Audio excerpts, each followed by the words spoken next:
Well, PC students can look forward to some NCAA playoff action.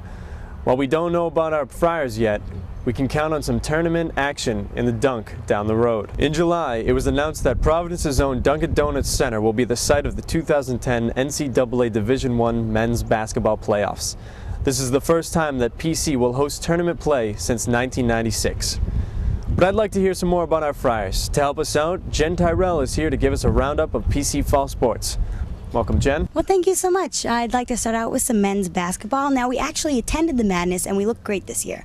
We added 4 new freshmen: number 22, Jamal Barney from Baltimore, Maryland; number 23, Brian McKenzie from Brooklyn, New York; number 5, Dwayne Williams from Murrieta, California; number 55, Ray Hall from Denver, Colorado. Now, these are all guards except Ray Hall, who is a 6'11", 275 center, which we hope will do some great damage. Now, our first exhibition game will be held on November 2nd at the Dunkin' Donuts Center versus New Haven. The women's basketball were also looking great that night with 5 new additions to their team. The men's ice hockey team had their season opener against Clarkson, and we were there as well. Now, though they lost that game at 6-1, the next day they had a game against St. Lawrence, and they beat them 4-2.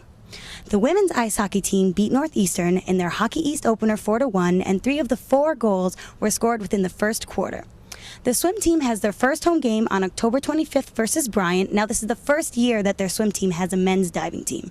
Though you see all the construction around, the swim area is still open, and you can still go and support your Friars. The men's soccer team is currently ranked 25th in the nation, and they had a great game against Seton Hall where they won. Now, junior Alex Burry scored the winning goal, the only goal of the game, and Chris Kanopka had 4 saves. The men's and women's cross-country team were recently ranked, and the men are 20th and the women are in 12th place. Field hockey is 14th in the nation, and Rachel Chamberlain had her 6th shutout for the Friars as a freshman. Now, also, the women's volleyball team is 10-13, and Jeanette Toney had 62 kills, which is great. So we hope to have a very positive year. After a short break, we'll be back with some news you might want to know before heading off campus. Well, you may have noticed more off-campus security alerts in your inbox this semester, as the Office of Safety and Security has been emphasizing student awareness of safety off campus by providing more reports of crimes against PC students. Jamie Scambio has more on this story.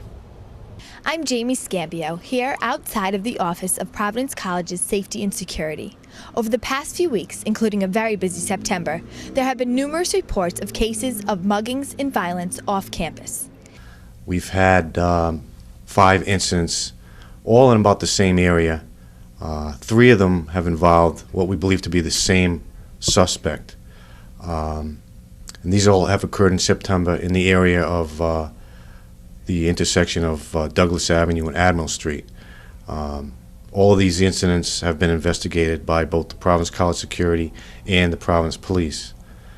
And on several of the incidents, the victims, which were Providence College students, have not been able to identify the assailants. But the Providence Police continue to investigate. And have you heard of the off-campus muggings that have taken place? Yes, I've heard about them all, and that makes me even more nervous about traveling by myself. The first thing that the students should do is not to travel alone late at night. All of these incidents have occurred between midnight and 3 o'clock in the morning, and there's basically no reason for someone to be out that late alone. The students have to realize that this is a city, it's an urban environment, and there are people outside of campus that will target students, especially if they're alone or impaired late at night. I'm more aware of my surroundings, I guess. I look around a little bit more, but pretty much just traveling in groups. Always I'm with a bunch of people, at night especially. I mean, we take the shuttle to bars and stuff, but sometimes if we can see it when we're walking there. Other than that. The crime alerts that I put out, Father Murphy, Vice President of Student Affairs, came up with this this new program where we alert the college community when there's a violent crime, and it seems to be working. It's created a buzz amongst students, faculty, and staff that I've spoken to, and more people are aware of it and they're talking about it, and I think that's going to help. I think they're pretty good emails, but I don't know, stuff's still going to happen no matter what, so. Maintaining a safe campus is not the security department's job alone. Providence College asks for all its students' cooperation and efforts in order to work together to make a safe campus.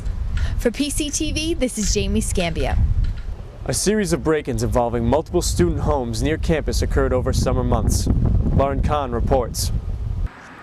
Many rising juniors and seniors debate whether to live off campus in their upperclassmen years. Throughout the summer and semester, neighborhood houses have been burglarized. One student tells about her experience.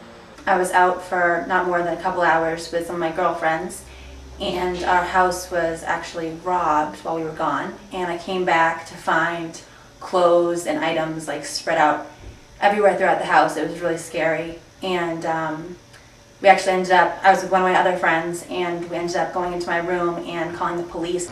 The District 7 police station on Douglas and Eden is involved with off-campus safety. I'm the district commander for the neighborhood, and we have a strong partnership with Providence College. I deal with Richard Kless, who's involved with off-campus living, and we've met several times. Our office is responsible for assigning extra police officers in the neighborhood, and a lot of times people don't realize this, but we've got the Providence Police substation. It's called District 7 down, on the corner of Eaton and Douglas. And that is sponsored by Providence College, believe it or not. And the college has put a big, large chunk of money into that substation to be cooperative with the police. Students can take preventative actions to ensure their safety. We actually had an alarm installed, and each of us, up here at least, have deadbolts along with locks on our bedroom doors. So that makes me feel a lot better. And every time I leave for class, I always lock my door and lock the main door as well. With regard to breaks, you just have to secure your apartments. You have to secure your exterior doors. You have to secure the apartment doors, and you just can't leave valuables out in the open. You can't put yourself in the position of being a victim. Well, you got to help the police help you. The time of day, when things were taken, what type of items were taken, helps the police to get a modus operandi of how certain thieves and robbers are operating. The District 7 police have caught some burglars. Earlier in the semester we caught four kids, ages 14 to 12, and coming out of a house, and turned them over to detectives. By the end of the investigation, they were responsible for 22 breaks in the area. This is not only frequent around the PC campus. Many U.S. colleges are also affected. When I go to seminars and professional conferences, you hear of college area neighborhoods throughout the United States of America are prime areas where thieves and professional robbers will like to concentrate, because they know people are transient, they have their schedules, they can case a house out. Even though there are dangers to living off campus, many think the advantages outweigh them. Living off campus, you're budgeting for oil and heat and how you do, who's paying the cable guy. So you're learning about the real world. That's what your mom and dad do. That's what you're going to be doing when you leave here next year, wherever you're living. So there's a pro and con, and it's not for every student, but it's also a wonderful opportunity of growth and maturity. For those that take the opportunity to live off campus, take precautionary measures to avoid burglary. I'm Lauren Kahn for PCTV News.